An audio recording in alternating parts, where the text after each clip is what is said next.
समुद्र कूल जितेबाला एक बड़ लहड़ी आसी गोटे पिलार चपल भसाई नेला सेतेबेले से पिलाटी बाली उपरे लिखिदे गला समुद्र चोर। एकदा से समुद्र कूल जड़े धीवर बहुत माछ धरला एवं से बाली रे लिखिदे गला समुद्र मोर पालनकर्ता। जड़े युवक समुद्र रे गाधुवा समय बुड़ी मरीगला ता माँ बाली रे लिखिदे गला समुद्र हत्याकारी।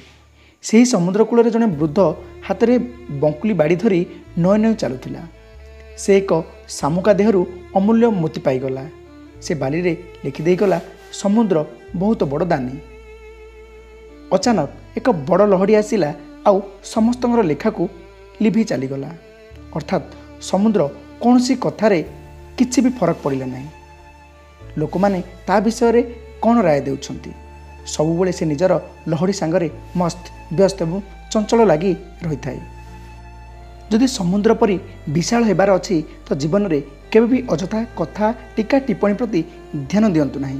कहार प्रशंसा बा निंदा को ध्यान न दे निजर उत्साह ऐश्वर्य पराक्रम शांति और गांभीर्य समुद्र परी निज हिसाब रे चालू रखंतु। लोक मानकर कौन अछि सेमानकर राय परिस्थिति हिसाब रे बदली जाय थाए। जदि माछीटीए चारे पड़ जाए तो लोक ताकू फिंगी दियंते आ जदि माछी घिओ डबारे पड़ जाए तो लोक माने माछी को फिंगी दियंते।